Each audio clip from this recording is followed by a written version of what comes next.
Hey guys, I'm back with another video today, and I'm kind of kicking it old school today actually. We're going to be reviewing a game from 1914 in Argentina. It was between Jose Raul Capablanca and Benito Villegas.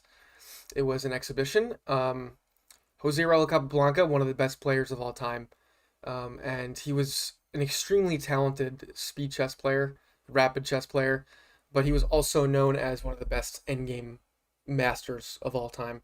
Um, really made like amazing and creative moves and taught the world a lot of stuff about the endgame back when he was playing. So I think this game in particular that I'm about to show you guys is a great example of his brilliance in the endgame. And one of the reasons why I think it's so great is um, I'm going to show you some of the moves he made in the endgame, and I think they're very brilliant, but I think you'll be able to at least understand his thought process as we go through them. And it's kind of an example of how simple the game can be sometimes. So, with that being said, we're going to get started. I'm going to skip over some of the earlier moves because the main focus of this is on the end game. So, I'm going to breeze through the beginning a little bit. And yeah, if you like the videos, make sure you hit the like and subscribe. So, Jose Raul Capablanca was playing with the white pieces here. Villegas was black. And we start with d4, d5, and they're going to make some developing moves here. And black is going to pin the knight with the bishop on g4 here. And then Capablanca plays c4. So if you're a fan of the Queen's Gambit declined opening, this might look familiar. He's basically playing this into a delayed Queen's Gambit, and after e6, it is Queen's Gambit declined. Obviously out of order a little bit, but nonetheless, this is how it goes. And some more development. Black places his knight on d7, and this is a key move in the Queen's Gambit decline games for black because this knight defends pawn pushes on e5 and c5, and that's pretty important usually for black to kind of break out from the chokehold that's white is going to put them under with this opening. So white castles. And after black prepares to castle with bishop e7, Capablanca is going to place his queen on c2. And that lines up a nice battery here down this potentially castled position if black goes that route. Obviously, this knight right now on f6 is defending the position, but nonetheless, it's still something to consider for black. And black does consider it. He starts to rotate his bishop all the way around back to g6. To threaten this battery, or at least to get in its way. And Capablanca continuing to develop, he prepares to play bishop b2 here. And black continues with his plan. So he doesn't feel comfortable with this battery, he wants to get rid of it. But notice Capablanca does not just capture the bishop. He's not in any rush to do that. He's still developing his pieces, and he's making his opponent waste more tempo and more moves on just dealing with this battery. So black just goes ahead and captures there, and they do a little trade, and then black castles. And Capablanca immediately brings his a rook to e1. And I thought this was a little bit strange, at least from my perspective, because typically I would normally see the f rook go there, because say if the f rook goes here, you have all these other squares here that the a rook could still go to. But by playing this move, you're kind of limiting him. But I think possibly what Capablanca was thinking here was, okay, our opponent's castled on the side of the board. I'm going to possibly shortly move this knight somewhere, and in the process, possibly after moving him, lift this pawn up, maybe push him to f4. And it's usually a good idea to have a rook behind a pawn when you're going to do something like that. So that could have been his thought process there. But the main purpose here is he's preparing to push this e-pawn and break open the center of the board now that he is fully developed. And notice none of these guys, especially Capablanca, neither of these players has really started attacking yet. They continue to develop, they wait till all their pieces are in the game before they really start making their attacking moves, and that's very important. So black plays queen to c7, connecting the rooks here and getting his queen into the game. Capablanca continues with the plan I just mentioned by playing e4, trying to break open the center of the board. So there's some trades that happen here in the center. equal material lost here by either side. Capablanca was hoping that black would play knight to f6 here. Seems like a good move. It is a good move, but after this, Capablanca would have played rook to h4 and threatened some attacks here on the king. And yeah, he could move here, let's say, but either way, it's weakening the structure in front of the king by making this move that you have to respect since it's made on the next move. But instead of playing knight to f6 here, black plays bishop to f6. Okay, so Capablanca doubles his queen on this file. And black plays pawn to c5. And this is actually a good move, a better move than you might think just for a pawn push. So this bishop has pinned the pawn here, because if this pawn captures or moves, white's bishop here is under attack. So this pawn can't move. So this pawn is now threatening the pawn here, obviously. But I think the other purpose of this move was this knight on d7 is trying to get into the game. He's developed, one move, but he's still not really doing much at d7. And right now, this knight, even before this move, this knight can't go to either of these two central squares because of this pawn. So his idea is to get rid of this pawn here. And once this pawn's gone, this knight will have some squares to move to in the future. But Capablanca just jumps his knight to e5 here. Black takes the pawn on d4, and now Capablanca plays knight captures on d7, capturing the knight. And this looks a little bit funny because look who's under attack here. And black does not take the queen. You might be wondering why he doesn't take the queen. So let's see what happens if black takes this queen sacrifice, which seems very tempting here. So if black takes, white's move is going to be knight captures on f6, which is a very dangerous move. So if black decides to capture here, I'll let you guys take a look at this position for a few seconds, pause the video if you want, see if you can find the move for white. And I'll give you one hint. It's forced checkmate and not too many moves. So see if you can find that. I'll give you a couple seconds. Okay, so the move order here. The move is rook to g4 check. And this king is all by his lonesome now. There's nobody here to protect him. He only has one move here, and that's going back into the corner, followed by bishop to f6 checkmate. A nice little mating combination there. So obviously black cannot take this. So the only other move for black is to move the king into the corner.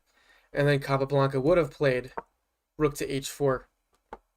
Again, if you take this pawn, you're going to blunder force checkmate in two. At the same time, you're threatening another checkmate in one move here. So if you play some other random move here for black, this is checkmate. The king cannot go here because the knight's covering the square, and that's just game over. So black has to respect this, and he can't capture the knight. So black would be forced to play pawn to h6 here. And another sacrifice. White would sacrifice his rook here. And this is also a forced recapture. Black can't go here. He's in check, and he also can't still go here because of the knight. So black has to take.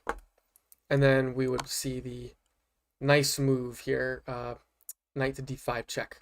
So it's a discovered check, and he's going to recapture the queen. And white here is up a little bit of material. Still a very complicated position. But nonetheless, white would be winning there. So black does not take the queen sacrifice. Believe it or not, he just goes ahead and takes the knight back. And we have a whole bunch of trades here again. Still equal material on both sides. We have 6 pawns to 6 pawns. We have the queens and the rooks still on the board. But now notice at the end of this exchange, black has to move his queen out of the way because of this rook attack. And now we've got an open file here. And one of the keys, I guess, to using rooks in endgames, even in middle games, is doubling up rooks on open files. Extremely powerful move that sets you up really well moving forward in the game. So Capablanca takes advantage of that. And black doesn't want to let him do that. So black plays rook to d8. He's trying to threaten this dominance here. And so let's just see what would happen here. If we go through all of this, we would have equal material on the board. In fact, white could probably take this pawn, but black's going to get in potentially and do a lot of damage here. And this is a pretty equal position for both sides. So that's what black is hoping for, because right now white's got a nice advantage here with this open file. But Capablanca doesn't want to go for this for the reasons I just stated. So Capablanca actually plays pawn to b4. And I think one of the reasons why, or one of the things that you want to look for in an endgame is, yes, the pawns are equal here, right? We've got 6 pawns on either side, but on the queen side, white has a majority, 3-2 on the queen side. And that's especially noticeable because both kings are very far away from this position, so they can't really get into the action. Obviously, there's still queens and rooks on the board, probably not safe to get into the action yet, but when you have pawn majorities on one side of the board, it's often a good idea to start utilizing that majority, start pushing these pawns, because doing so is going to create passed pawns for you, and passed pawns are very formidable at any time in the game. Passed pawns obviously are pawns where, let's say, a pawn where there's no pawns on either side to possibly attack you.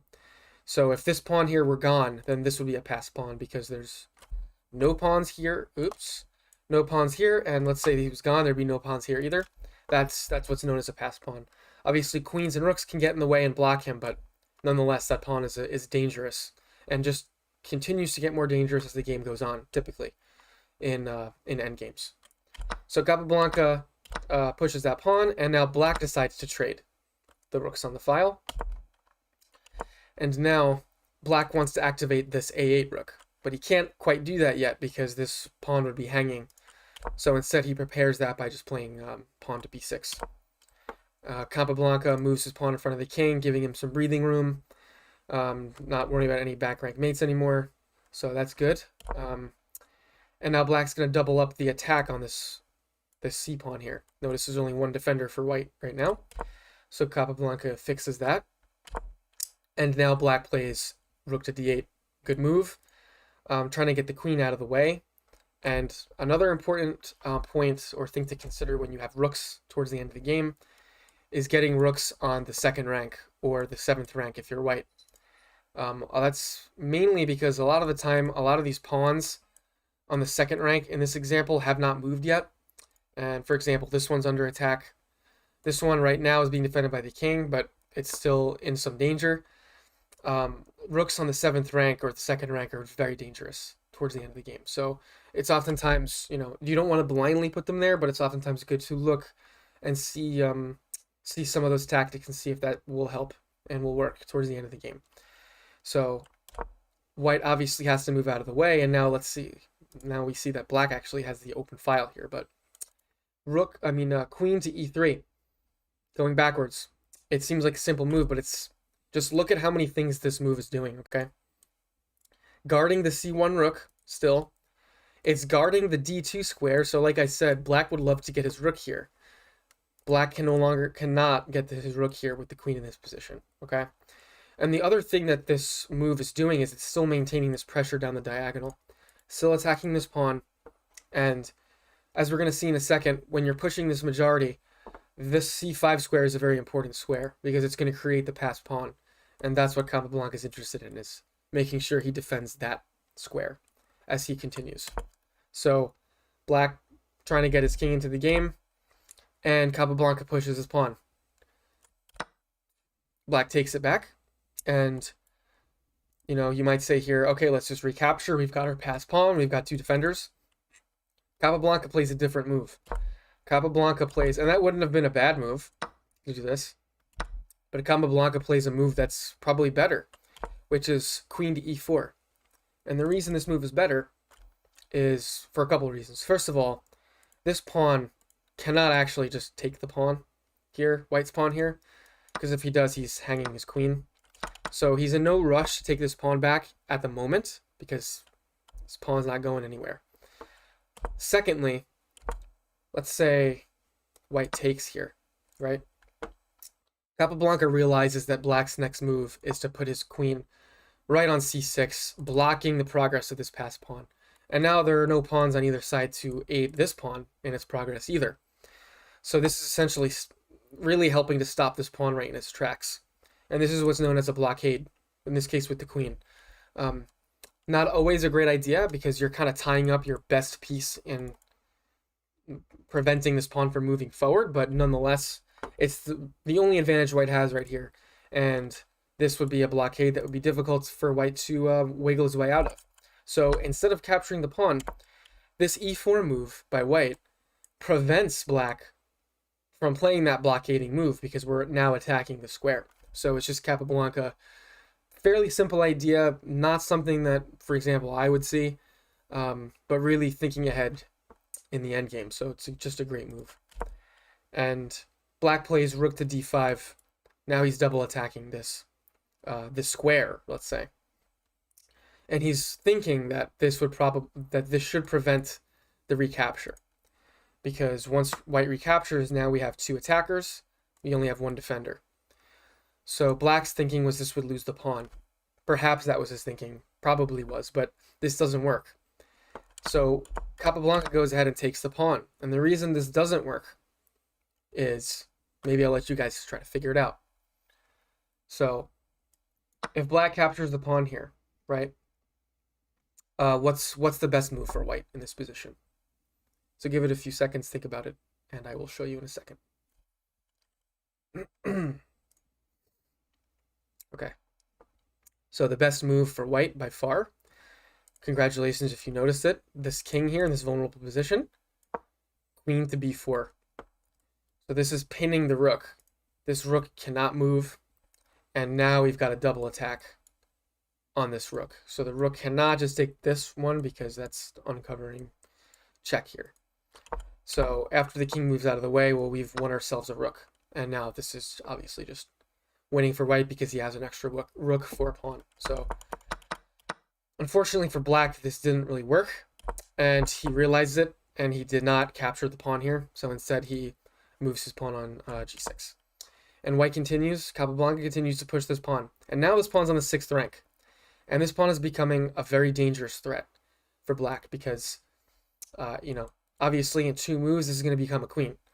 And as every step a passed pawn takes, it becomes a larger and larger threat. And on the 6th rank, this thing is very dangerous.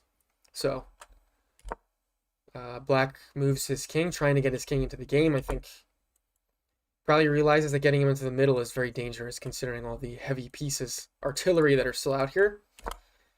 So he moves his king to g7. Capablanca plays a4, and this is a straight up grandmaster, like 500 IQ move. I'm not going to get into the reason why he made this move. If you guys want to think about it and maybe get back to me in the comments or ask some questions about it, feel free after the game's over or, in the comments. But not going to get into that right now. But nonetheless, this is a great move. So he plays a4, and now black plays rook to d6. And black's idea here is, okay, you have this passed pawn, but I'm now trapping him. So we've got 2 attackers. I'm trapping your heavy pieces in defending this guy. You can't move your queen out of the way. You can't move your rook anywhere because you're stuck defending this very important passed pawn. And unfortunately, his idea wasn't quite right. So I guess for the 3rd time and final time in this video, why don't you pause it or think about it and see if you can find the winning move for white here that seals this game. And I'll give you a hint that has something to do with potentially allowing this pawn to keep moving up the board, if you can see that. Okay. So Capablanca's game-winning move is queen to e5 check.